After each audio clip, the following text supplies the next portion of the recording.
Hello, hello, hello. Can you hear me? Is there a significant delay or is it okay?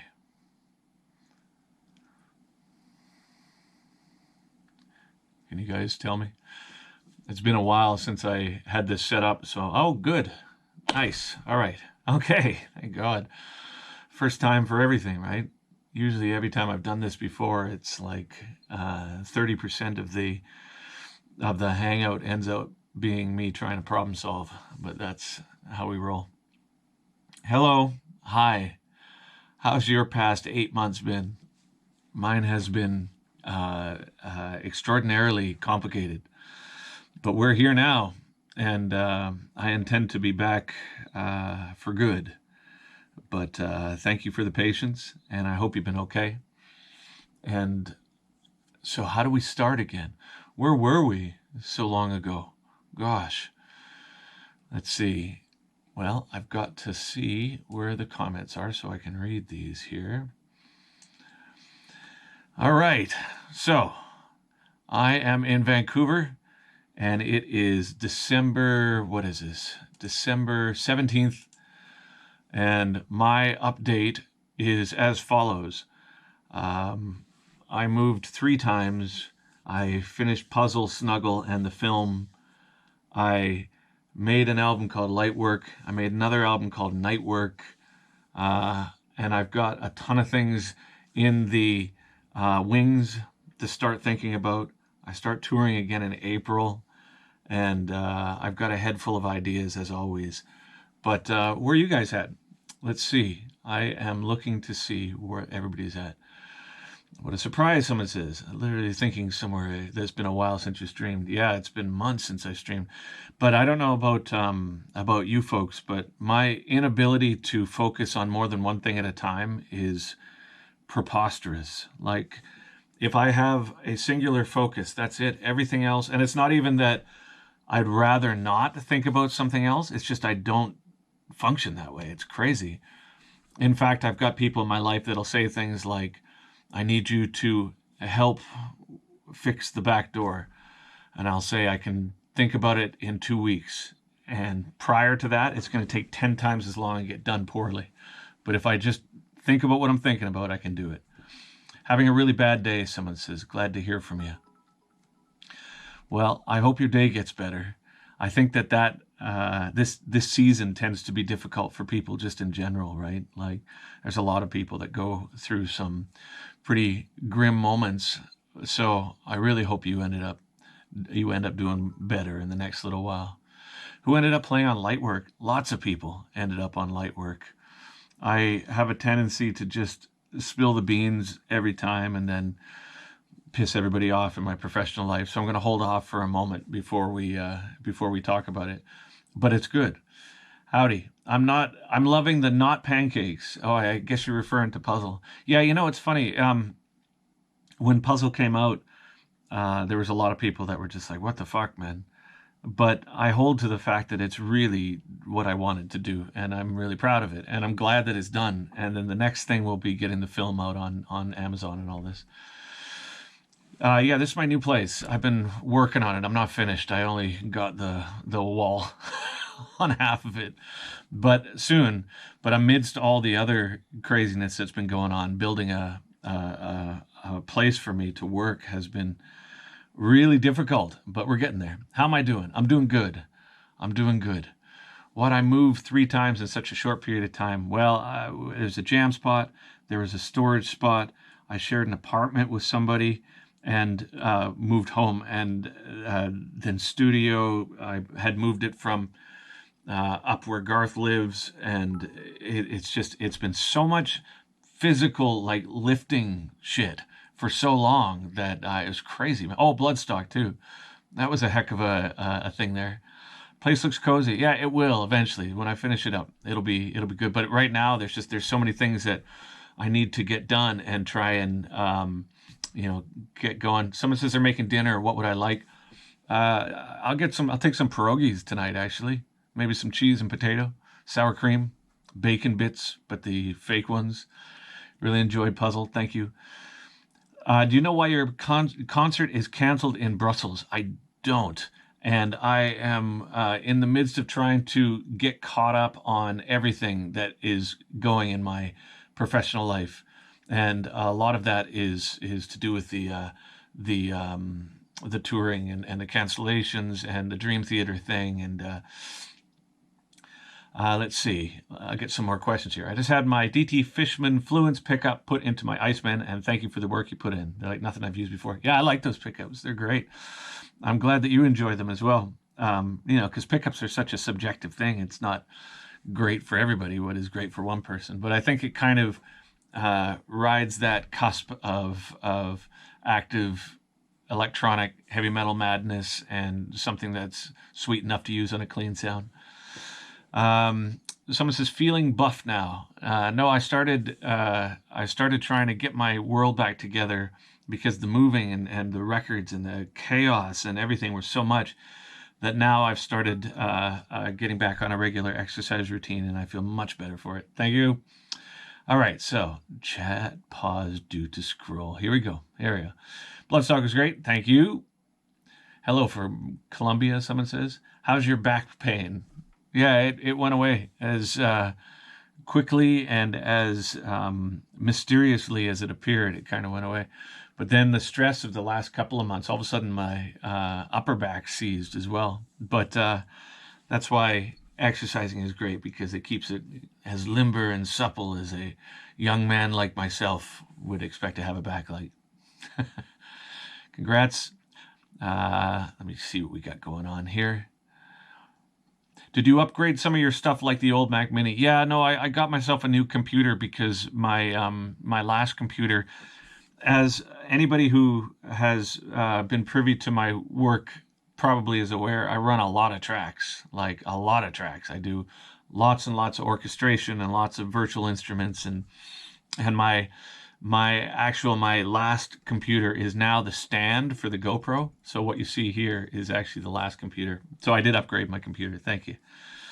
Will you make the Infinity stream this year or next year? I'm thinking February for that. Oh, thank you for the donation. Very kind of you. I'm thinking February is going to be when I do the Infinity stream. So I've got everything. I can't overstate how crazy it's been, man. It's been crazy. But amidst that craziness, I managed to get all the drums programmed for Infinity, because we lost all the files for Infinity years ago. Well, not all of them, but we had a flood, and I've got all these waterlogged ADAT tapes kicking around that apparently have Infinity on it somewhere, but it's going to be a bit of a hard bargain to try and get those, even find an ADAT machine. So like I did with Ocean Machine, I started redoing Infinity. And so I've got the drums and bass done for Infinity. So I'm thinking beginning of February for the live stream for that. Pierogi, somebody, is that how you spell it? P-I? Pierogi? I guess. In Canada, it's just P-E-R because we're heathens. All right. Someone says, do you know when the puzzle box sets will ship? Very soon. I'm waiting for them too. I can't wait to see them.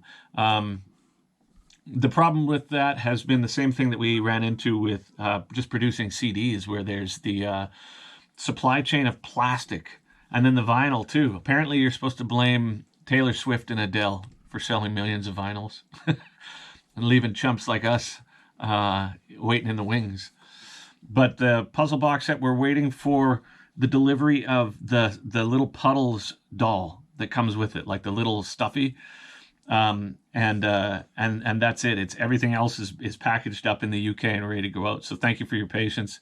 It's only 1,000 of those things, and I got a couple myself, so I'm looking forward to it. All right.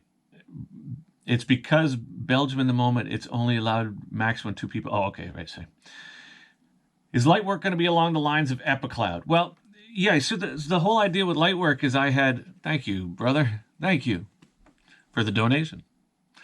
The whole idea with Lightwork is, what tends to happen when I work is I follow what seems to be the most appropriate course of action for me on an emotional level, and in hopes of it manifesting into something that is worth listening to. So I started Lightwork in the beginning of 2020. In fact, prior to pandemic starting, I had started Lightwork, and it's a very sort of strong, melodic, similar, I guess, to certain degrees of epicloud. Um, but then I got sidetracked by the pandemic, as crazy, right? And so from there, I got very interested in the puzzle. I had done all those ambient guitar records, and the puzzle just seemed to be like in the forefront of my mind. I thought, unless I do puzzle, I'm not going to be able to do anything else with any degree of accuracy because I'm going to be thinking about that creative motivation being puzzle, right? And so once that was done, and puzzle was a crazy process. I mean, just like the file management on that was just so intense, right? But once it was done, then I started thinking about light work again, and I just wanted to get that out of the way as well. And I'm almost done. But night work, I know, man. I'm a mess. But when I was working on light work, I started writing another project called Night Work, which comes with it, sort of like Snuggles puzzle thing, right? And night work, it's like sort of a abstract thing, but night work is a musical project that describes the emotional parts that I felt about making light work.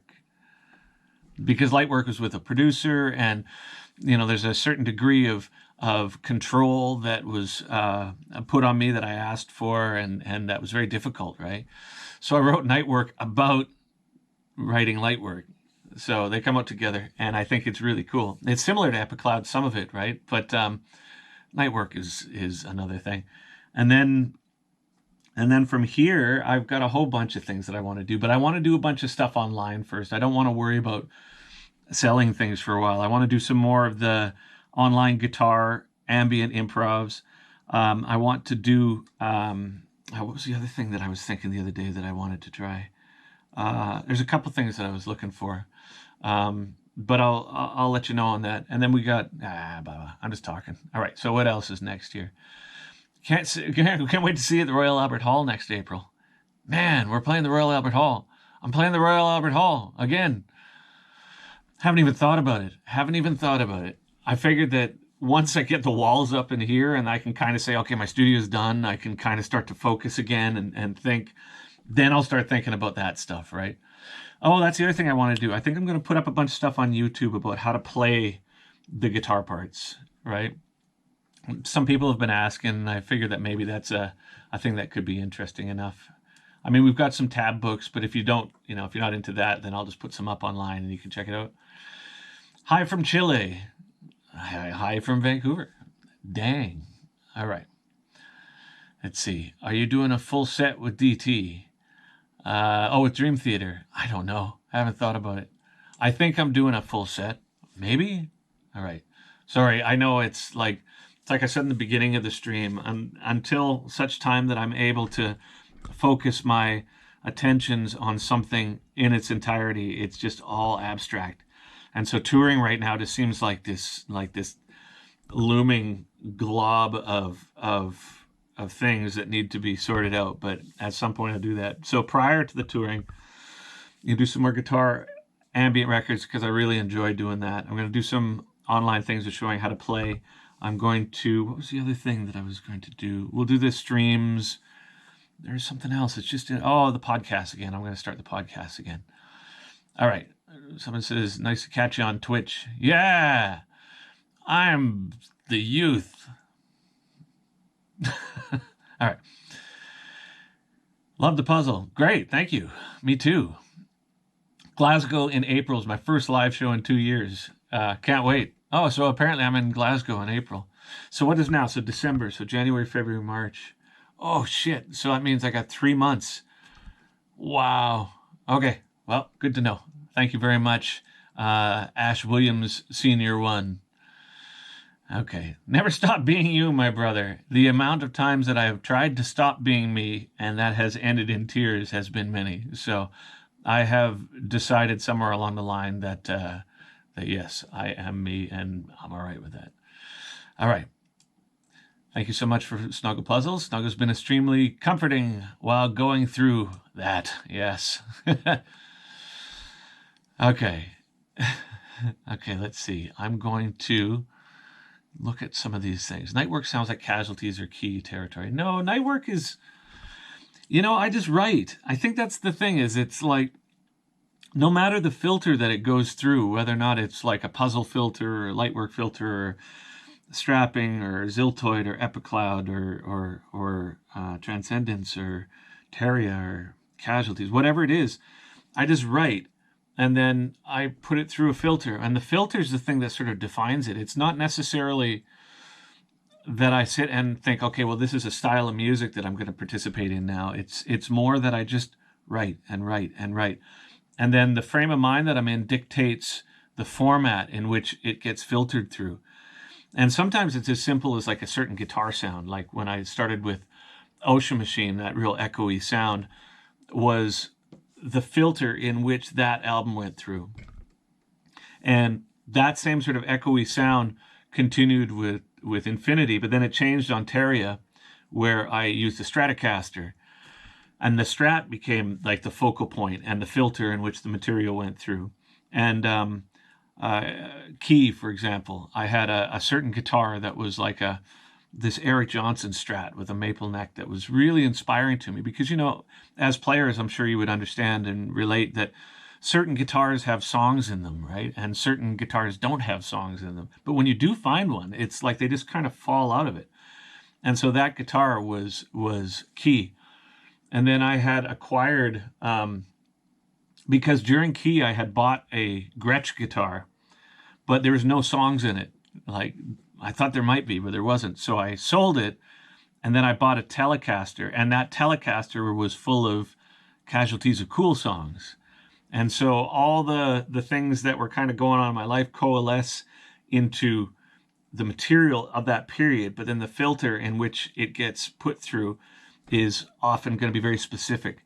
And Lightwork and Nightwork was a very specific filter, and Puzzle was a very specific filter. But I like participating in the artwork really closely as well, because it's important to me that the projects look like, this is sort of a strange thing, but so they look like the filter, right? So all the people, the little people on those abstract landscapes in Puzzle, and the sunrise in Snuggles, like those are the filters that these things go through. And I find that really intriguing because then each project has a real definite identity, right? And I mean, all of them have been very much along that line where you're finding what it is that resonates with you about a certain period and then defining that and distilling it into things like fonts or whatever, right? Where do you get all the energy from? I can barely get out of bed. Well, I mean, I can barely get out of bed either. I was actually talking to somebody about this the other day. My desire to see something accomplished is 5% more than my despondency. So 45% of me doesn't want to get out of bed, but 55% of me wants to see the project finished. And so I tend to, it tends to win by default. And sometimes that results in a process that's a little, like kicking rocks down the hallway. But I think that if you can give yourself just, all it takes is 5% more wanting to do it than not wanting to do it is enough to get it done. That's my experience with it, at least, right? All right, so let's just see. What projected you to play all of Physicist in AAA tuning? Why the sudden shift, and what guitar did you use, if you remember? Okay, so I think because Physicist came at a time in my life where, although it's been hard to kind of get out of bed and deal with some of the darkness that has occurred over the past couple of years, Physicist was like really dark for me, and I was going through a lot of like depression, right? So I did Physicist, and it was like pulling teeth trying to get that one done. And part of what I tried to do in order to inspire myself was try different guitar and different tuning. Now, I should also say, why would I do it if it's like pulling teeth? Like people would say, why would you go through the effort? And my answer to that is simply by making music, I solve problems for myself. I create problems for myself too, obviously. But when I'm finished one, I'm able to stand back from it and say, oh, okay, well, your motivations were X, or your creative identity at that time, which when you were deep in it was confusing to you, which is why you're kind of, you go down rabbit holes. I go down rabbit holes lyrically or musically trying to find what it is that is going to resonate with me. And I'll go really far. I'll like try certain instrumentation or certain players or whatever, and then realize that it's like, oh, that's not right. And so what that implies to me is that I don't have the awareness of what is actually going on while I'm in it. So by creating and then finishing a project, I have this objective ability, I guess, to be able to sit back and listen to it and say, oh, that's where you were. Oh, that's where your hangups were. This is about fear. This is about death. This is about love. This is about whatever, right? And so I know and I have known since the beginning that for whatever reason, perhaps it was an inability to articulate myself emotionally as a child, or I wasn't encouraged to, or whatever it was, that from a very early age, I recognized that making music, and specifically making records, is a form of catharsis. So I got into physicist knowing that I needed to get through that period. The only way fastest way out is through, right? So AAA was just a tuning that I had experimented with, and I used it on AAA on the strapping song. But then I thought there might be more there, and I don't even remember what it is, but the low 3 strings of a 6 string were A, A, A. So it just sounds like one weird, wobbly, chorused octave, right? And then the guitar I used for Physicist, I believe it was the same thing I used for City, which was a black ESP Explorer with EMG 81 pickups that Beeve owns now. So hit up Beeve, he's got it. I got to a point where I needed some money, and Beeve knew that was a good guitar. Then he won't sell it back to me. So someone asks, why do my balls itch? I think it's because you need to shower, but I'm not entirely sure. All right. Someone said, oh, let's see, this just scrolled ahead too fast here. Let's just see. I'm trying to see it funny. Do you have favorite songs? What was your experience like working with Arion? I'd never worked with him. I just kind of did the songs for him. He seems like a nice guy, though. Someone says, I don't feel like I'm smart enough to understand the puzzle. Well, I guarantee you, maybe it's not that you're not smart enough. Maybe you just don't like it, and that's perfectly acceptable. I don't think you have to be too smart to understand what I do. What did you ask Santa for Christmas? And don't say sleep. I haven't asked Santa for anything because it's been so much work that I am honestly shocked that it's here again. The last time I was even active with you folks, wasn't that just like yesterday? And that was Christmas? Like for the last Christmas special? Holy crap. It's been such a barrage over the past little while that I haven't asked for anything. Sleep, if I'm not allowed to ask for sleep, then I'll just ask for rest. No. I'm okay. All right. Someone says, hey, Dev. And I say, hey, Geffen Fair. It's like all I have to do is touch it and it just like zooms ahead here, right? Okay, so let's see. Another, what do you want from Santa? Dev is our musical Santa. Yikes. Sorry, man. Check out my jingle balls. How did you end up on Nergal's latest solo record? Well, it's funny. When he had leukemia, we've been friendly with each other for years. We're very different, I think ideologically or musically, but I think there's some similarities there. And I've always liked him. I've always thought he had a lot of energy, and he was a fighter, and I always appreciated that about him.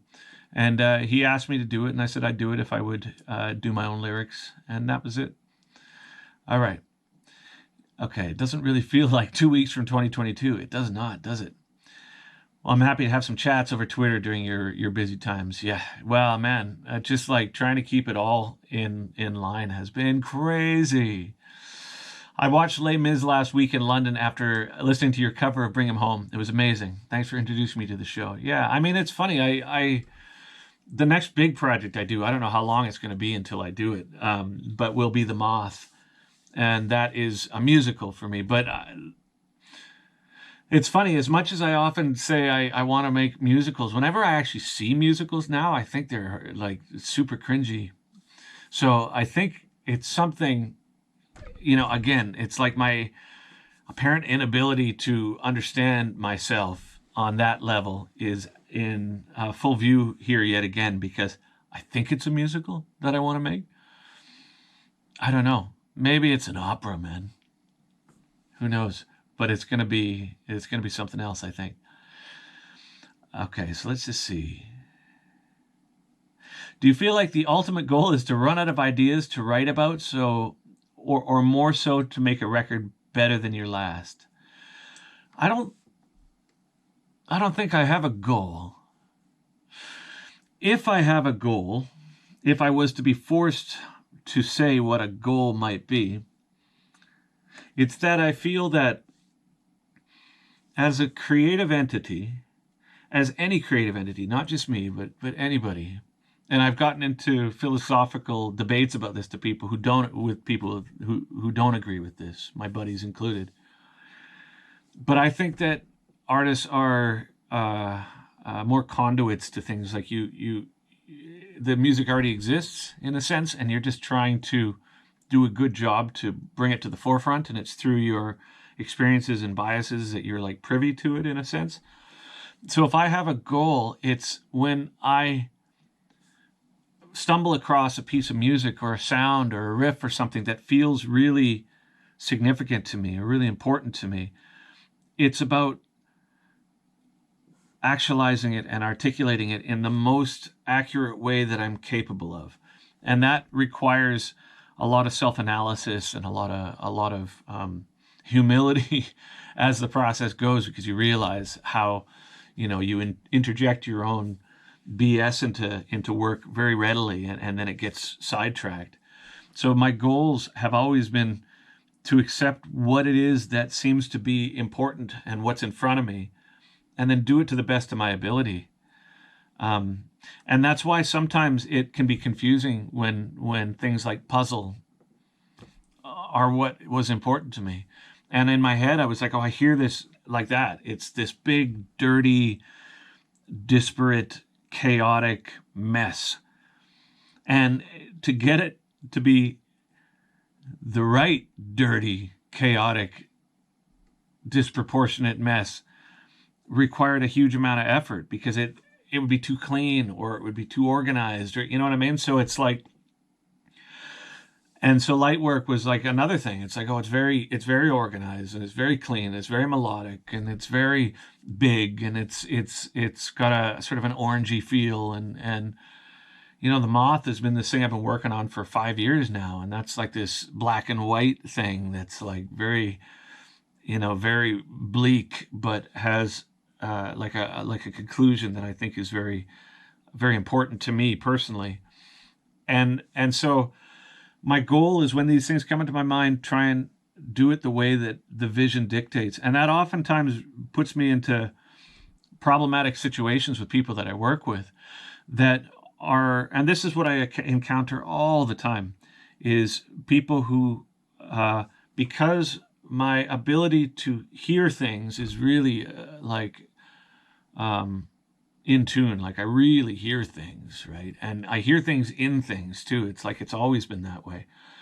But the cross that I have to bear while working with others is a lot of times, well, 99% of the time, 90% of the time, 85% of the time, people don't hear those things. And so therefore they don't think that the significance of them warrants the amount of obsession that I put into having it right. Because I'm willing to let a mix go if it's not right, or if I'm willing to not put an album out if it's not right. Not because the content is not going to appeal to the audience, but just because it's not in line with what the vision is, right? So navigating that is always problematic, but that's my goal if I have any. Wow, that was a long answer. Okay, let's see what we got here. Why the trackball? I mean, I can motor with this thing, man. Like there's some people that have the trackball on top or the one that's got the power mouse or whatever. But with this, I just go zing bang, zing bang, zing zing. Zing. It's like super fast for me, right? All right. Let's see. Some more questions. Let's see. Your rendition of Silent Night from last year is good. Any more Christmas music on the horizon? No. Maybe. I mean, maybe one day. I would always like. I've always thought that it would be cool to do like a Bing Crosby style one where you have like the big band stuff, and then you have a really old like U40 microphone and have that real warm sound and everything. But I don't love Christmas music. Some of it I like. There's like 3 or 4 of them that I like, but it's the recidivism of the crime of music that happens every year with those 12 Christmas songs that we hear. It's like very rarely do I think, oh, you know what the world needs is another version of that. Silent Night was something that I did last year just because it was really, although it's been very dark this year, I even would propose that it might even be darker last year. So I wanted to do that one because I thought it would be, more beautiful, man. All right. But no, I don't have any burning desire to do like Grandma Got Run Over by a Reindeer or whatever. All right. Why does make me think of Disney music? Well, that's a compliment. I will take that one. Thank you. Okay, so let's just see. Hello from Russia. Hello from Canada. My favorite Enya tune. My favorite Enya tune was and probably always will be Exile off of Watermark. I just loved it. I still do, right? What do you think of the newest Dream Theater record? I haven't heard it, but the mix sounds good from what I have heard. And that was Andy again. Hello from Russia. Is there any chance of getting your back catalog on Spotify? Man, that's a heck of a thing. So each one of these questions, I tend to sort of go down this wormhole of random discussions. But hey, so on Spotify, which I listen to a lot, but I mean, it's such a divisive way to listen to music for the sound quality and for the royalties and, all that stuff. Everything's divisive nowadays, so you might as well just accept it. But even more so in my world, it's strange because I've got Strapping, Casualties of Cool, Devin Townsend Project, Devin Townsend, and there might even be one more. So my catalog is split up into multiple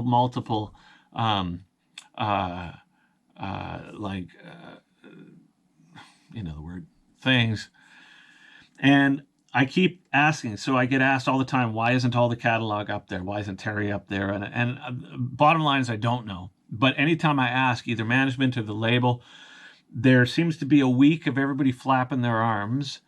And then it comes back to, I think, for years, because my label had released it independently prior to being licensed, that there's like a conflict there. I honestly don't know what it is. And if it was up to me, I would have it all on Spotify everywhere. Because as much as, artists and people in general bitch and complain about royalties and all this, ultimately I make music for people to hear it. So I'd like you to hear it rather than not hear it. And if you're on Spotify, then I'd like you to hear it, right? So it's not a decision on my part. It's just kind of some weird nebulous thing that honestly we are still trying to fix, but it's like in the queue of things to fix, right? What new music did you discover this year? Well, I didn't discover. I discovered a few things, but I've been so busy that I've been listening to a lot of the things that I have listened to. I tend to go down these synthwave rabbit holes, unfortunately. I was sort of new to Django Reinhardt over the past couple of years, but I found myself listening to that quite a bit this year as well. But I'll have to give that some more thought. All right. So when are you playing bass on an album? Wow, surprise, surprise. I've played bass on almost all the albums so far. All right. Ergonomic setup. Yes, that's like, it's funny when it comes to work. The thing that I found is the difference between myself and working with other people that I realized most immediately is how speed is such an important part of my process for a number of reasons. Number one, I have a lot of ideas, and to labor them, it'll never get done. And two, um, I like to be able to improvise while I'm recording. And so my ability to move quickly allows my thoughts to continue to be a couple of steps ahead. So it's almost like, so, I have my keyboard here, I got Ableton here, I've got my mixing here, you know what I mean? I've got all my inputs there. It's through USB or Bluetooth. So if I want to have a sample, I just, bring up YouTube and then arm the track there. I very rarely use any of the outboard gear. It's like, so it's out of my reach, and it's like it's basically as fast as I can think for the most part. If I've eaten well enough and if I'm mentally in shape, then I can really move fast. And whenever I work with other people, I find that's the most frustrating part for both of us, right? Because I'm like, do this, do this, do this, do this. And they're like, well, hang on, we gotta plug in the microphone and we got to get this going. I'm like, holy shit. Like, because my mic's always like kind of just plugged in, right? And it's like guitars are one cable. It's just like, I don't want a lot of gear. I want the minimum amount of gear that allows me to move fastest, right? So I'm not really like a gear guy. Like I appreciate the value of tube amps and outboard gear. I really do. But a lot of times, the things that make that gear so important and so special to people gets lost in my mix. If you've got hundreds of tracks of shit like I do, a lot of times I will find myself with more success with a digital emulation of something because maybe fundamentally digital emulations take up less sonic real estate. And so a lot of how I end up mixing and making my work happen is by shelving, right? Like there's high and low pass on everything really, and then they're all kind of confined to the areas in which they exist. And by doing that, you could have this massive, you could have a guitar sound that was mic'd up with the creamback and vintage Celestians and the best speakers into the Neves and retubed and biased and all this. But by the time it fits into where I want it to be in my work, and this is because typically I don't do like just bass drums and guitar stuff, I have to filter out so much of what makes it unique that I'm left with something that is ultimately going to be better if it's digital for me. So there's that. I don't know how I started talking about that, but that's it, right? Very important strategic question. Where is the dog? Is he doing well? That's at Garth's house. And he, thank you. Thank you for the donation. Cooper, yes, Cooper, I believe is doing well. He is one of the most cheerful creatures I've ever met, and that is a very nice thing. Devin, I've been a fan of your music for over a decade. Can I use it as background music for my stream? I think it's great. Go for it. However, I'll just say this. I can't even put up YouTube videos of my own stuff without Sony sending me mails. Their automated system of identifying when music comes up, I can't, for the most part, even use my own work without getting shit for it. So from me to you, yeah, I think it's great. But if they shut it down, they shut me down too. So that's as far as I can tell you. All right. Let's see. Have you seen the Ziltug comic? Oh, yes, I think I did. If this is the person who did that, I think that's really cool. Thank you very much for following that idea. I think that was really nice of you. Thank you. I remember meeting Nergal on a barge right after his leukemia. Yeah, surely he is a fighter. Yeah, he is, we've never really connected super close as like buddies, but there's a mutual respect there, and I appreciate his ability to fight, and I think that he has a good heart, and so I agree with you there. Are you in the new studio? Yeah. So I'm still building it. Someone has asked about it, but right now it's just like I got so many things to sort of tie up before the end of the year that I put together sort of a makeshift system here, and then eventually I'll finish the walls and do all this sort of thing, right? All right. I love the voice at the beginning of Puzzle during the chaotic drums. Here we go. Yeah, yeah. Here we go. It's true. I mean, I think it's funny because I consciously didn't put Puzzle out and do a lot of interviews for it. And you're not going to see splash screens for it on Blabbermouth, and you're not going to see a lot about Puzzle because I knew it was going to be something that a lot of people wouldn't be interested in. But I love it. I thought it was just so cool, man. I just thought it was such an interesting journey where every 30 seconds of it is this thing that you can explore. It's like as far in as you want to go. There's so much stuff in there. And it ADHD, it's like as soon as then it's gone and it never comes back.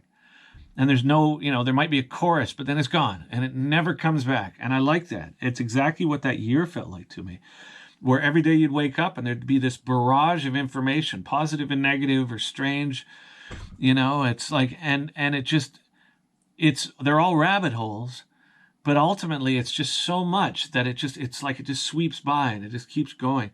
And the only way I found that I could participate in the onslaught of information that was last year and continues to be, although I think we're all either more fatigued or more resilient towards it to a certain degree.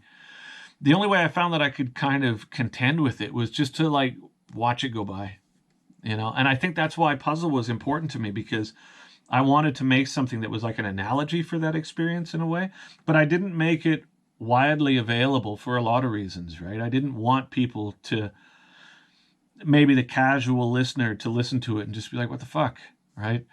I prefer the people who are less casual listeners to listen to it and say, what the fuck? So, but I thought it was perfect for what it was. So there's my story. I'm sticking to it. You've made me accept my skullet for the power it possesses and stop being hard on myself for things I can't control. Well, I mean, hair is a thing, though. I think it's like, for me, I always thought it was ironic that I went bald so early in life, because when I was a kid, the social collateral that came from being like a dude with long hair was massive, right? Because that was 80s, early 90s, where you had all the Iron Maidens and Motley Crues and all these, and it's like everybody had all this perfectly coiffed hair, and it at the time was like the height of fashion, I guess. I don't know.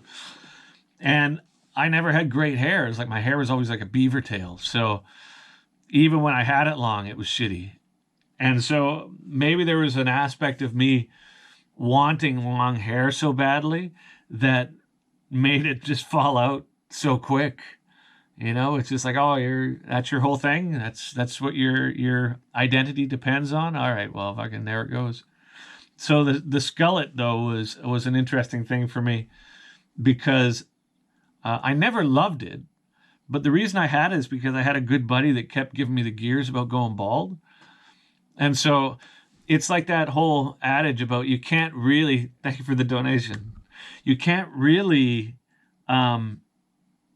roast somebody if they're already aware of it. Like if you're bald and you're owning it, or if you have a skullet like you do there, High Tops 5, and you're like, fuck it, this is what I bring to the table. If somebody's like, that's what you bring to the table, you're like, yeah, I already said that. Like, I don't understand what your deal is. So I think that for me, there was a certain amount of petulance that came from that. But I think accepting what you I'm getting choked up. Accepting what you are is an important part, specifically for being an artistic creator, right? It's like, even if accepting what you are results in high levels of like self-deprecation, although that's not the healthiest thing, I think you can then utilize it to your own end, right? Because you're like, oh, okay, well, I'm the funny looking old guy. Who would say that? Okay, what's next here? I'm coming from the States to the Royal Albert just for your show. You know if you're doing any meet and greets for that show or tour?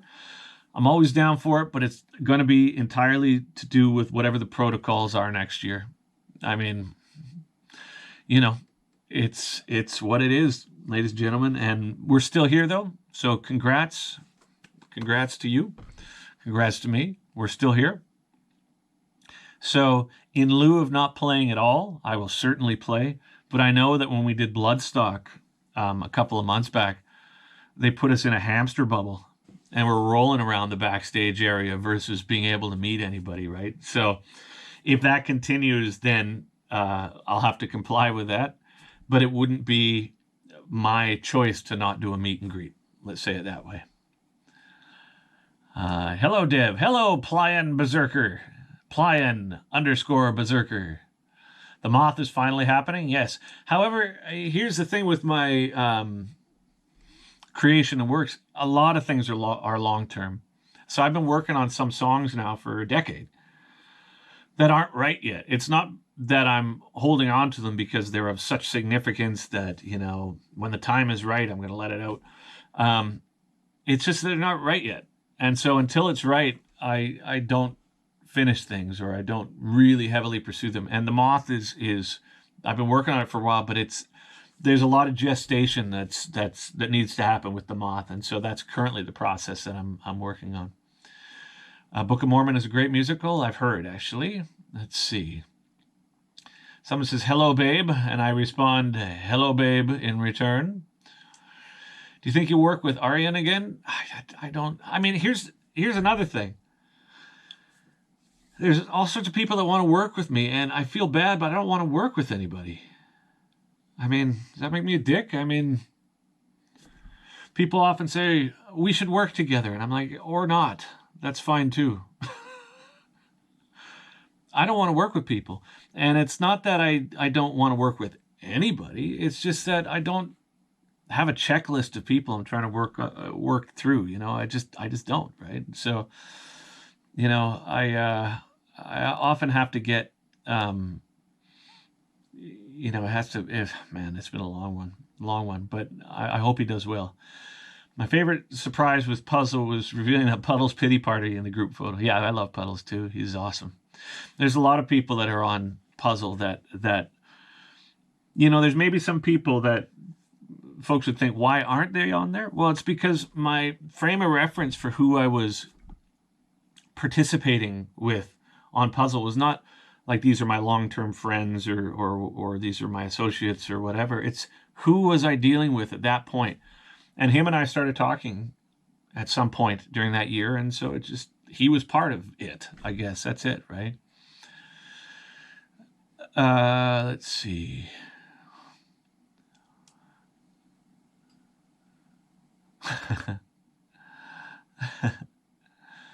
So someone's talking about Netflix, Little Shop of Horrors. Not having a goal is the goal. There we go. I'd love to hear you sing Gethsemane from Jesus Christ Superstar. I liked Jesus Christ Superstar as a musical when I was a kid, for sure. Someone says woot. I respond wholeheartedly with a throaty woot. All right. Would a Ziltoid musical be super cringy? Oh, I mean, it could be. It could also be super badass. I mean, I'm thinking that it would be pretty cringy, though. You know, it's funny. I listened back to some of the work over the past decade even, and my sphere of influence during the Dark Matters era was like a bunch of 6-year-old kids, which seems really interesting in hindsight because I always think, oh, I'll just write what I write. But you're influenced by your surroundings. So I listen to that. It's like really childish, but it's because that was where I was at. You know, I mean, it was kids. When are you going to grow a beard? I don't think I can grow a beard. In fact, I tried on tour once, and everybody on tour was just horrified and insisted that I shaved it. I have some photos, and it's not good, man. It's not good, right? Just get all that going there. All right. Many musicals needed a little more time in the oven. I agree. Heavy Debbie back at it again. Yes, I am. I am back at it again. All right. Let's see. Any guess when the U.S. will get to see your shows again? They're talking about the end of this year, but it depends on so many things, right? Like lots of my friends' bands have been touring in the U.S., but it's because they're U.S.-based bands, and a lot of getting into the States right now has been problematic. You know, if I am working with musicians from out of the States or a crew from out of the States, I had suggested that I work with some friends of mine in the States, and then we just do like each territory is its own band kind of thing. You know, maybe I could get, Wes and Dirk back involved with that or whatever. But it's at this point, there's been lots of tours that are like booked and then canceled and booked and then canceled, and mine's been on that line as well. I got upset with the promotion agency a couple of months back because I found out that the tour still hadn't been refunded. And so I'm assuming that that got refunded, and I really hope that did because that's shitty. So, but if it hasn't, like, please let me know, and then I'll deal with that because, like, holding on to that for years is stupid. All right, but I will be back soon. Hey, Deb, how did you end up covering New York, New York? That guy contacted me. I mean, he contacted the management, and it was appealing to me because it was with, I forget who else was on that, like Billy Sheehan and whatever, and those are people that were like, I was a fan of as a teen, so it seemed appropriate, but I don't remember that. Christmas music is very overplayed for me. Yes, I agree. Is a neural plugin still happening? I think so. They wrote me yesterday, but I've been so, oh God. Like, you know what it's like? It's even just putting pine up on a wall. It's like it takes a week. And amidst everything else and amidst like just the amount of things going on has been so much, and I've been so diligently trying to get back to work. Like this is what I've been wanting to do is just work, right? And finishing light work and night work and puzzle and snuggle, like they were huge projects, like every aspect of it was massive. So I haven't had an opportunity to really work, be creative, like do some streaming, do some things that aren't monetized, just like create. I haven't had a chance to do that for almost 8 months between the moves and everything else, right? So the Neuro plugin was just another thing that is on this pile of shit that is like, hey, and I'm like, just give me a minute, I'm almost there, I swear to God, almost there, hey, what about the? So I finally wrote them, and I was like, I just December 16th. What is today? 17th. That's why they wrote yesterday. And I did another meeting with a couple other people this morning, and so now I'm kind of temporarily set up but back to work, right? So the neural thing is in the pipeline, but I'm back to work now. But I also need to take a couple of weeks just to chill the fuck out because holy crap. All right. Any suggestions for someone that sucks at singing but has songs they'd like to get out of their head? Echo. That's what I do. I mean, singing is an incredibly personal activity. And I think that the hardest part about singing and what I've learned in my career, I guess, as a singer, is that the best way to improve is to learn how to accept yourself in a weird way. It's like Buddy was talking about with his skillet. It's like, because when your voice comes out, it's you. That's who you are. That's your trip. What you choose to say has a certain amount of intellectual information that informs it, right? Because you have choices in that sense. But you don't have a choice about what your voice sounds like if you're not putting on a fake voice. It's like, this is what I sound like, right? So singing, when you hear it, oftentimes it's easy to think, oh, I suck, when in actual fact, maybe, and I don't know if this is the case with you, but it was for me, maybe it's not that you suck, it's just that that you don't like yourself, right?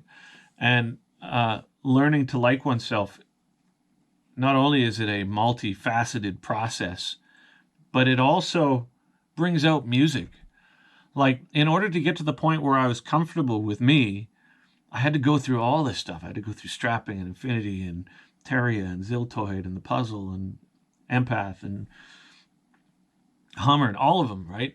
And it's not because I wake up in the morning going, hey, I want to make this type of music. I'm just like, well, I guess this is the next roadblock to self-acceptance, right? So the process of singing, hearing yourself, loathing it, is, I think, an important step to becoming a better singer. That's just off the top of my head. It sounds good, so I'll buy it. All right. Inner Salad says, in parentheses, extended fart sounds. I agree wholeheartedly. All right. Someone says, hello from Norway. I respond in kind from Canada. All right. I do not appreciate Christmas music slander. I apologize, but I'm not sorry. All right. Twitch is a great place to find new music. Yeah, I agree. All right. I only use Tidal for music. Oh, so we got Puzzle and Snuggle on Tidal. So there's that. What are your thoughts on Bjork? I used to really, really like Bjork. And I still do. I still appreciate it. I used to like the Sugar Cubes as well. I'll tell you a funny story about Bjork. I was working in a studio about a decade ago. And it was a residential studio. And I was staying in one of the buildings. And Bjork was staying in the other building. And in the morning, you know, there's a patio that people come out and drink coffee and whatever.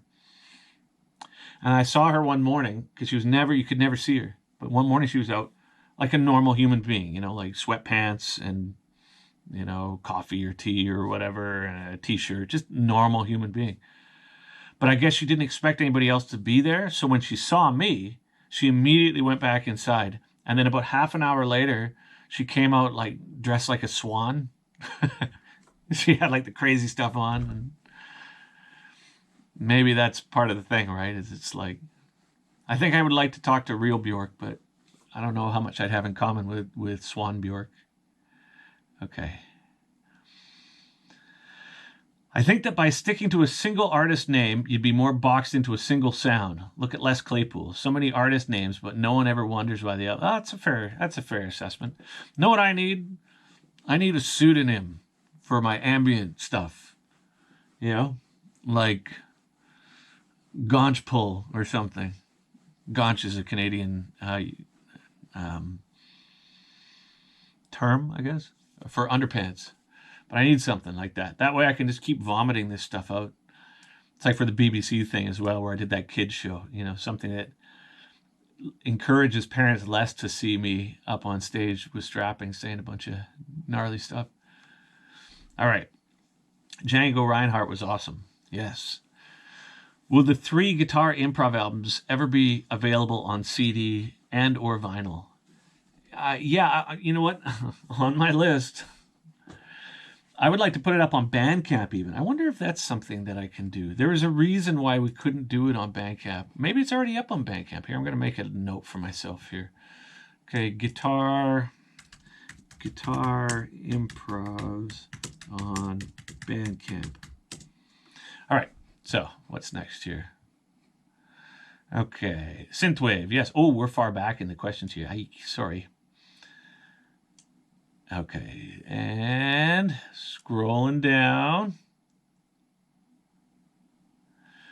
Jasper says, Spotify, okay, so Jasper's with the management company, and I talk to Jasper every day, basically. Spotify worldwide is with your new InGrooves deal.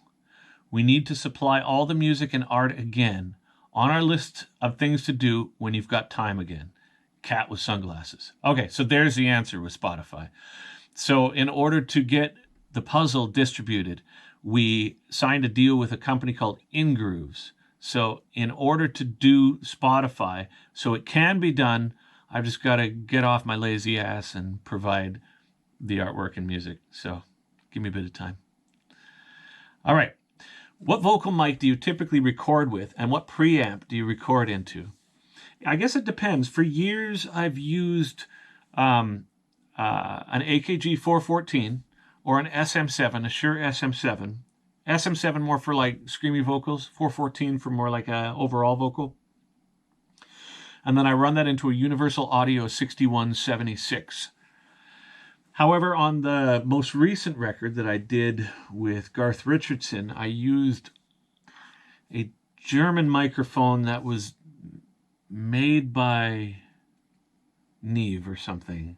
I forget the name of it. And then I went into an LA2A and then a API strip. And that was probably the best sound that I've had, but that's like a $15,000 vocal mic chain.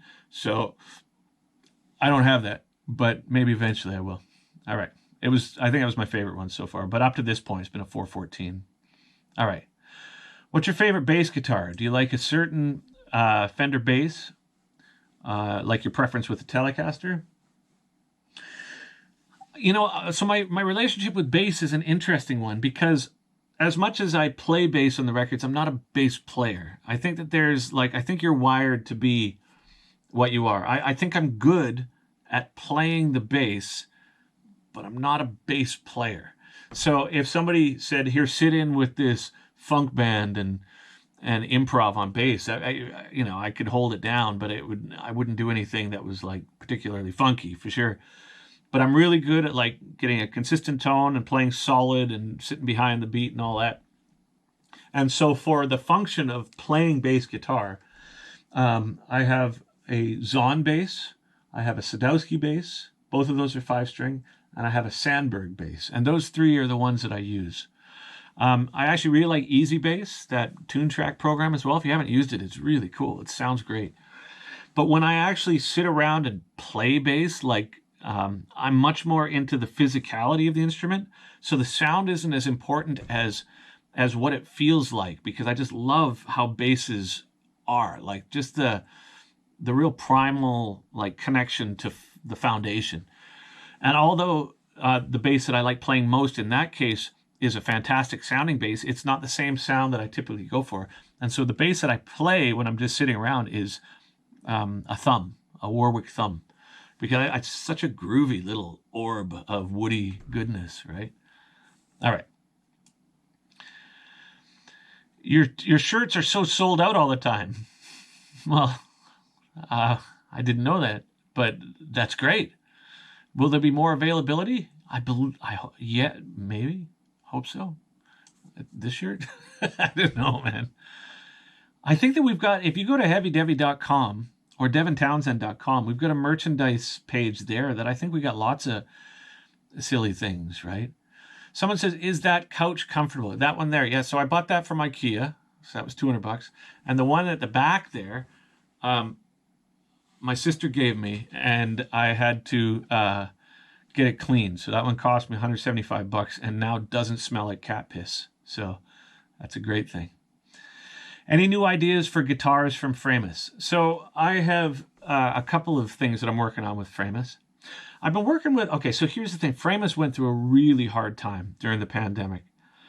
And they had massive staffing, supply chain issues, blah, blah, blah. They really had a hard time. And I got offered a couple of other deals from a couple of other companies. But I called up Framus a couple of weeks back and I said, listen, if you guys aren't going to go broke, and if you're doing well enough to keep going, I'll stay with you because your guitars are my favorite. But if you're not, let me know and I'll go with some other companies, right? And they were appreciative of that, and they said, no, we're actually good. So let us get our world back together, and then we're going to start really focusing on this. So the next thing I'm doing with them is a Stormbender, but that's like a natural color with a different color wood in the wood. But I'm going to put the True Temperament frets as well as the Evertune on it, because I'm looking for a guitar that is the go-to guitar in the studio that's always in tune and always intonated, right? And although the Evertune makes things incredible, like I can't record without that Evertune, you know what it's like? I'm trying the True Temperament frets now. They're a little different for me, so I don't know if it's going to be something that I'm going to stick with, but to have one guitar with it is great, because it's like, you know, when you're in standard tuning, you play an E chord and you play an A chord and you play a D chord, you get to choose one of those to be in tune. Like that's just how it goes, right? So the True Temperament apparently solves that, so you can have your intonation perfect up and down the neck and be dead in tune and stable with the Evertune. So the next guitar I'm working on with Framus is a Stormbender with True Temperament and Evertune. You can't play the True Temperament with people who don't have it, which is the downfall for me. But in the studio, it might be ideal because then I can have all my orchestration, everything dead on. Aristides sent me a beautiful guitar, and I think that if I was not going to continue with Framus, but they've done so much for me, and they're such cool people, and they've made such nice things for me that, when everybody goes through things, right? So you don't just throw the baby out with the bath. So I'm sticking with them. However, if I wasn't, Aristides and Kiesel both made me some really awesome instruments, right? Aristides made me this incredible telly that I love, and Kiesel made this ambient guitar that I ended up writing Puzzle and Snuggle with that I love, right? But, I think that, what it's like. You got to be loyal to people, and I really love that Framus guitar over all of them at this point. So that's where I'm at with that. All right. Hi, Devin Townsend and chat. I say to Overstee, hi in return. All right. Have you checked out the Shure MV7, which is like a USB version of SM7B? I have not. Thank you. That's good information. I will check it out. Not a gear whore after all. Well, it's funny. Prior to the pandemic was the best time to be a mid-level prog musician, because all these gear companies, like when people would be on YouTube or Twitch or Instagram or whatever, they'd want you to put up a picture of you holding their pick or whatever it is, right? So I got a ton of pedals like prior to that, and I don't really use pedals. I love them, but I don't really use them, right? So prior to the pandemic, the whole gear whore thing happened because people just be sending me all these pedals, and I'd have all these pedals, right? And so I'm actually not a real big gear whore. I want to have, even though as a kid to think that I would have this many guitars would be like a dream, but I've got 3 basses, 5 electric guitars, one acoustic guitar. Oh, 2 acoustic guitars, because I've got a 12 string as well. But that's it, right? Like, because then I don't have to like get caught in the options. Because again, the thing that's more important for me than anything else is the speed of it all, right? Like just really being able to articulate my ideas heavily. Someone says, are there Easter eggs hidden in these massive mixes of yours? Oh yeah, tons. There is lots. I love being able to, and maybe the next Twitch stream, what I'll do is I'll play you some mixes that I've been working on recently. And when you solo certain aspects of it, they're songs within themselves, right? So there may be a melody way in the back on a piece of music that when you solo, you're like, wow, that's the whole thing. There's a choir in there. There's an orchestra in there. But in order for it to help and not hinder the final vision, it's barely audible. But if it's in there, I really like making sure that it's like unto itself a piece of music. And I think that's why a lot of times I've had problems with mixing engineers. Even though I'm not a fantastic mixing engineer in the classical sense, where I'm not really super adept at drums, bass, those sorts of things.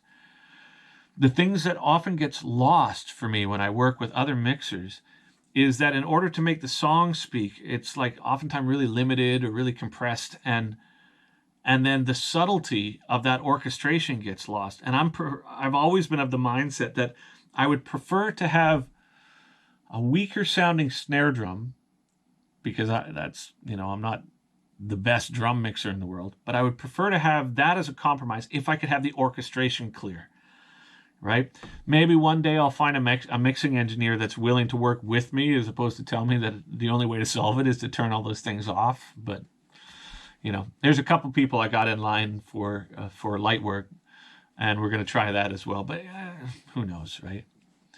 Okay. So someone says, how on earth will you translate Puzzle into a live set? Thus far, when I have proposed doing Puzzle live, the overwhelming response I get back from agents or management, or even to the most part, audience is like, yeah, no, we're cool without that. I'd love to, but you know, I'm here as a performer. Right. Let's see what else we got here. Do you have any record you would recommend everyone listen to? Oh, there's lots. Let me think. I really like, and still like, so many years, like a decade later, the album by Tycho called Dive. That's a wonderful record. You should check that out. Super chill. Cooper is the goodest boy, to which I agree. Okay. What's the best guitar sound you've ever had in an album, according to you? See, this is an interesting thing. This is not a point of contention, but it's interesting, right? My favorite guitar sound is through my Axe effects. Yeah. Most people, I say that and they're like, oh yeah, but you just haven't tried, like a diesel at full volume and I was like, yeah, but I've tried a lot of amps, man. And for my sound with the echo and the wah and all that sort of thing, it's like, that's my favorite sound. I think it's great. And so often what ends up happening when I record with people is they're like, well, we can't use the Axe effects because direct isn't good. So we have to use like an amp, right? And then we end up using the Axe effects after all because I've written into it, right? So in the DevLab liner notes, you mentioned Mush had a freakout. Who is Mush? Mush is a drummer / keyboard player named Manesh Sami. For a little while, he played keyboards and strapping, and then he ended up playing drums for Hank Williams III. And at that time, yeah, I mean, we went to high school together, so he freaked out, and I had a cassette recording of it, and so I just put it on there, right? Cool trackball. Have you tried any other trackballs? Yes, I have tried a veritable multitude of other trackballs. This one's my favorite. And this one's old. It's like a little beat up. The problem with these, though, is you have to clean your balls, so to speak, where you take the thing out and then you have to, all the, like the schmutz that your finger, you have to sort of shake it out or else it like doesn't go because it's got this kind of like laser thing. Laser. They're good. They're about $100, but I just find that they're really fast, right? No way does your identity depend on your hair. All right. Why, thank you. Would you ever work with Brendan Small on any of his Galacticon stuff? I worked on some of the Metalocalypse thing. And we've met a couple times, but yeah, it's like a different scene. He's in LA and I'm not. And I don't play well with others. I think I'm a good friend, and I think I'm a good person to be in like an involvement with, to some degree, depending. But musically, I'm just so focused on what I do, and I've got so many ideas that it's like, unless it's completely free form, which I love, regrettably, I don't care. And that's the problem, right? All right. So, puzzle lover right there. Well, thank you, sir. Mr. Pistolero. My balls went bald, and I'm not complaining. Very nice. I didn't realize how much I didn't need to hear that until now.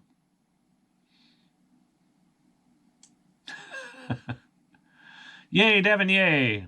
Yay, Timo, yay. Okay. Get a couple more questions in here. All right. I wish they could make this chat a little less glitchy. All right. Any chance of Ziltoid Radio returning ever again? No desire thus far. Podcasts will be the next thing. I'm going to try and get one done this week or the coming week prior to Christmas to see if I can kind of make one that acts as a synopsis of the past 8 months and also sets a stage for me to go back and start revisiting some of them that I was just beaking off about Puzzle with, like Deconstruction and Ghost, I believe. And then I will complete them all up to date. All right. Let's see here. Looking down. Someone says they like the puzzle. Thank you. Can't wait for the Empath tour in America, or maybe Moth tour in America. Yeah, it's I'm sure that you can all, to some degree, relate to the chaos of the touring industry right now. I mean, the world is clearly in a place that is still dealing with the ramifications not only of the pandemic, but also the supply chain issues. And a lot of things that have been put into place in order to mitigate the transference of viruses or what have you also make it very difficult to enter countries as a touring entity. So my first thought, again, was to hire bands in each territory and then do it that way. But even that is like problematic on a couple of levels. And things that you wouldn't expect to be problematic, like the supply chain issues, has affected diesel and the cost of flights. And if you've got, for example, a UK crew, even though I don't know the exact prices of it, but I've had a UK crew for many years, the visas that are being put into place, and I may be wrong here, but because of Brexit as well, makes it that every step of doing the tours that at one time was like paint by numbers is no longer. Another thing that I've heard that is actually really interesting, which I wouldn't have originally thought, is the amount of venues that shut down over the course of the pandemic makes routing a tour very difficult. So by that, what I mean is that to route a tour in a way that's cost efficient, you would say fly 10 people to a place where you rehearse at that place, and then you can stay in the hotels, 10 hotel rooms at that place. And then the bus picks you up there, and then you go maybe an hour or 2 hours, and then you start there, and the next day it's like another 10 hours, and then another 8 hours, and whatever. But that routing depends on the availability of the venues and how many other bands are trying to, get it. And then also, it requires you to book it so far in advance that in this whole pandemic time, we keep booking tours and then having to cancel it based on the situations and how things are allowed or disallowed to function with pandemic and all these sorts of things. But when you've got significantly less venues, significantly less staff at those venues, like bar staff or like front door staff, a lot of people just ended up finding alternate employment as well. And now you've got 50 million bands that depend on touring for their income, all trying to find the same venues, book the same venues. What ends up happening is if you don't think quick enough, or if you're not ahead of the ball game, you book one place, but then the next convenient stop on the routing is no longer available, either because the venue's not there or it's been booked by another band. And so you have to go twice as long, which means that particular period is twice as much diesel fuel. And so all these things that you wouldn't expect have played into the fact that touring right now is like really difficult. So you'll see a lot of bands that are within their own territories touring, but that's because in some way those things don't apply as much, I guess. I don't know how it works, but regardless, at some point I will be back out on tour. And so my whole purpose right now is to wrap up all the loose ends with all the puzzle, light work, snuggle, and then live stream and podcast and all these things that I've been wanting to do. I'm going to get that done. I'm going to take some time to be creative in a way that is not, being sold, I guess, because that's very freeing for me. And then amidst that, the biggest thing right now is to get myself into shape physically, mentally, start eating a little better, right? Because it's like over the past 8 months with everything that's been going on, I haven't been, that's silly, but I make this juice in the morning that's really good for me that I really like, but I haven't had a place to set up anything, so I haven't done it. So like the next couple of months are just me trying to get my mind, body, and health back together. So when I do tour, I'll be of best voice, I guess is the thing, right? All right. Let's see. When in the process do you decide you actually do want guest vocals? I mean, it comes up at the time. And interpersonal relationships are so complicated that a lot of times I tend to ask people that I know I can rely on a personal level, you know. So on Lightwork, for example, I've got Che and Annie singing female parts, but I've also got a couple of new people, right? And it's like, but it usually happens that day, and it's super frustrating for those whom I ask, because out of the blue I'll be like, I've got 2 days and I need vocals. Can I get it right now? Right? Did Keneally help with Lightwork? So Keneally played a solo on Lightwork, and it's the coolest solo ever. All right. Been listening to Four Stroke Baron lately. Did you produce that? I did not produce it. I mixed it. And I thought it was interesting stuff. And it was interesting because all their stuff it's just two guys, and the drums are digital, and, all their stuff's like Line 6 pods and all this. So it was, difficult to try and make it sound the way that I feel like it should sound. But I think it turned out okay, actually. And they're good guys and a good band. And they're not, it's not a sound that I'm like, oh, okay, it's like melodic death metal or something. It's like at least a little more interesting for me personally, right? When do the Lightwork singles start creeping out? Well, that's to be determined. There's lots of things. I mean, there's lots of people involved with Lightwork, and there's a lot of, I think it's a really strong record, and I'm trying to make sure that it's as strong as it can be, so that when we are out there touring, we've got something really great to like focus our efforts on. But I guess I'm going to have to say TBA on that. Okay. Can I send you the back plate for my new Stormbender when it arrives for you to sign? Who knows when you'll be here in Melbourne? I'm always happy to sign those sorts of things. It's right now there's no fixed address, so it's going to be a little more difficult. But I'll give you a rain check on that, and eventually when I see you, I'm happy to sign it. Like, absolutely. And thank you very much for that support. Someone says, wear tabs, fire burn. We released Empath through Sheet Happens, and we put a bunch of effort into making that super accurate. And I sat with the guy and we went through all the parts. So Empath's available. The next one we're going to do is Deconstruction. We're going to start that in January. But as I said earlier on in this as well, I'm going to do some YouTube videos of me sitting right here. And I'm going to show you how to play some of the stuff as well. Because I'm very much of the mindset that the people who are supportive of the work, I want to provide them the best thing that I can. But for those who can't afford it, I also want to provide something there too. So maybe on Twitter, tell me what songs you want to learn on guitar, and then I'll start with those ones. So Devin Townsend is my Twitter handle, right? Okay, let's see what else we got. All right, I'm going to have to get going pretty quick because I've got to do a bunch of things today. Stu, right? Love the studio stuff you did with 66 Samus. Will you be bringing him on for any other projects? I love Sam, and he's a great player, really great player. But now he's got a full career. His career now is being Sam. I mean, for a guy who is such a ripping player and loves farts as much as he does, man, I think that he's in a good place. And I don't even think that if he wanted to tour right now, it would make any sense for him.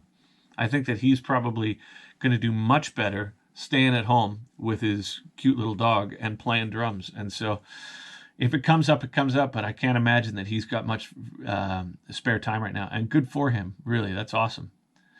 Hey, Devin, thank you sincerely for making Empath. You're so welcome. You're so welcome. Again, I don't choose these things. They just kind of are on the path, right? Yes, Deconstruction official tabs, absolutely. What songs are you sick and tired of playing live the most? Well, I don't really know. I don't think about it in that sense because every day is different, you know. Some days there's some songs that you love playing and other days they're not as fun, right? Like, it's been so long since I've toured that I actually even don't know. There's a part of me that really likes the idea of touring again and playing shows. Another part that's just like, we'll jump over that bridge when we get to it. Another person says, psst, I like your mouse. Yeah, it's the Kensington Dracpaw, except this one's about maybe 12 years old, maybe a little older. It's good though. It's still home. They've got Bluetooth versions now. There's like this weird little like thing for your wrist of it. For me, this trackball just allows me to move very quick because you just go zing bong and you're done, right? And then your whole record's done. You produce Natural Born Chaos by Soilwork. Bjorn Strid singing improved a lot on this album, defining his current singing style. Did you have any influence on his singing at the time? I believe so. Yeah, maybe. But that was 2000, right? So that, oh, maybe no, 2002, 2003, maybe. I don't remember. But it's like it's so long ago that we were both pretty inexperienced, and the fact that I was like producing on that record is only based on the fact that I think they liked City and a couple of things I had done prior, rather than me being like a producer. But I realized by getting in there that a producer's job a lot of the times is just to kind of like listen and then hear, right? And so as a singer myself, I think the ways in which I helped Bjorn on that was I tried to work with the accent, because there's certain things that the Swedish accent it's very pronounced, like the S's, right? Like, what was it? There's a couple of lines there that we really worked on to try and like, because if he's singing in English, he wanted it to sound English, right? So I worked with him on enunciation, I think, more than anything else. But he was a great singer. I mean, it's not like prior to me working with him, he was a hack. You know, he was already really good. So I just kind of came in there and did my thing, right? Like, a couple more questions here. Do you have a favorite Eastern philosophy book? I mean, I like philosophy. I like, books on spirituality and all that. I think that stuff's really interesting to me. Whether or not I believe it or follow it, I find it very interesting, right? I don't have a favorite one, no. Let's see. Yeah, mixing. It says, consider someone with an orchestral background and not a metal one. Well, that's kind of what I have, right? So it's like, I think that my skills as a mixer are, the thing that I lack is the metal and the rock stuff, right? So I kind of have to guess at those things a bit. But that's not to say that I can't learn. So a lot of my process still involves like learning, right? And I have learned so much, right? All right, a couple more questions. Let's do 3 more questions and then I'm going to bugger off, right? How did you decide to fartify Rammstein? Well, okay, so the Rammstein story was, so for those of you who don't know, I did a B-side for a Rammstein single a few years back, maybe a decade ago. The song was called Ramelide, I think. And I always had the impression, like I've never met the guys, but I always had the impression that they were funny, that they had a good sense of humor, right? And he, I got an email from East West Records, and they had said, we're sending out stems to 100 different artists, and we're only going to choose 3, and one of them will be the B-side, and blah, blah, blah, blah, and you have to sign a non-disclosure agreement. And they sent me these files, and I remember listening to them thinking, I don't know what to do with this. Like I don't know what to do with this. And then eventually they're like, well, we only have a few more days. If you're going to do it, you got to shit or get off the pot. So I just listened. I was like, well, I mean, we'll put tubas in there and farts, right? And so that's what I did, and then they chose it. Made me think that. And someone said, yeah, they thought it was funny. And I was like, oh, that's all right then. So if you look on YouTube, Rammstein Devin Townsend remix, you'll see my remix with, about 1,000 Rammstein fans telling everybody that I'm an asshole. It's great. All right. Where do you get your ideas for music? Curious when and how the song Kingdom came about. A lot of times it's just like a little something that pokes its head out over top of the din. By that, I mean, I was jamming with somebody. I think it was Gene. I know it was Gene. And we were recording it all. And there was this riff that I played. It was like, da, da. And I played it once And then when I was listening back through the rehearsal tapes, I remember it catching my ear and thinking, oh, I wonder if there's something there for that. It's the same thing with Seventh Wave years ago. I remember because I used to have this little cassette recorder that I would record things on. And I was producing, in the ways that I did at the time, Pig Walk by Stuck Mojo.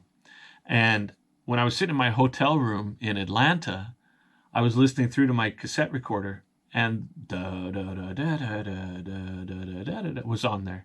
But it was a riff that at the time, like Kingdom, I didn't pay any attention to. I didn't think, oh, this is a killer riff and I should stick with this. It just kind of evolved and then I stuck with it, right? Like, and that tends to be how I write. I just do things and then listen. And then also, I guess another thing to mention would be things tend to sort of, the things that don't leave my frame of mind are the ones that typically are the ones that I pursue, right? So if they're persistent, then I kind of pursue them, right? One more question and then I'm going to go, guys. All right. Let's see.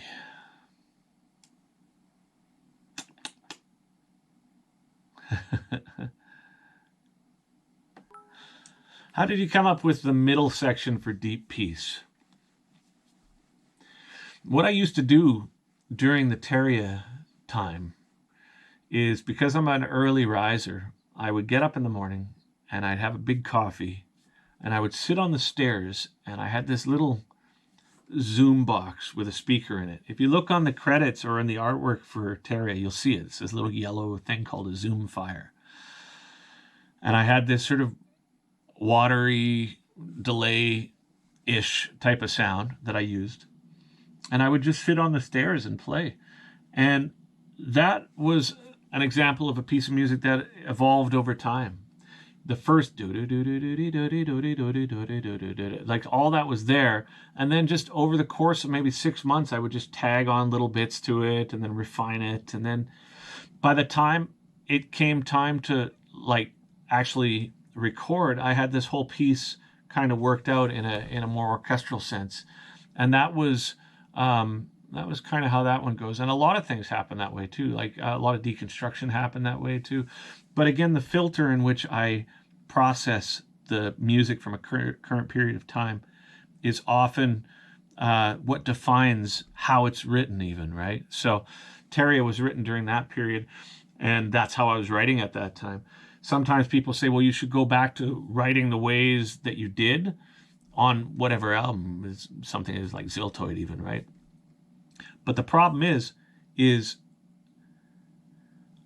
maybe I just get bored easily, but once I've finished a process, it's almost like it exhausts that process's ability to generate new material. So I had this really cool ambient setup I was making for Puzzle and Snuggles. It's like I had this digital, I got the Helix and this Rhodes thing, and then these two speakers and this Kiesel guitar. All these things were cool to me because they were like separate from my direct like companies that I work with. They were all like sort of novel, right? And then I created all the Puzzle and Snuggle stuff just from sitting there and playing that with these train videos playing on in the background. But now if I go to do it, it no longer holds the same information. It's almost like you exhaust it. And so that's why I don't and can't seem to go back to the way things were, right? And thankfully for me. So ladies and gentlemen, I truly appreciate your support. I truly appreciate you hanging in there with me over the past 8 months while I try and work my life out. But I'm back now, and so I can start to participate a little bit more directly. I'll start by working towards podcasts again, some YouTube videos about playing. So let me know what songs you want to hear on Twitter, and I'll do videos of me playing those and showing you how to play them. I'm going to work on some more guitar ambient things because I like the lack of parameters that comes from that. I'm going to discuss about uploading the current guitar ambient albums onto Bandcamp, and we'll see where we end up. I'm going to do the Infinity live stream is going to be in February, and so I'll keep you posted on that. And I hope you have a good holiday. And I'll be on Twitch much more now. I think the next thing that I'm going to do is, as I had expressed earlier, I'll show you some of these sessions and show you how within the sessions, how there's a lot of very defined pieces of music that exist that may not even make it into the final ear holes. But I love my job. I love doing this. Thank you for the support. Wish me luck. The whole last 8 months has been very difficult, but we're on the other side of it to a certain degree now. Thank you, guys. Take care of yourself, okay? And I'll let you know very soon about the next Twitch. And be well.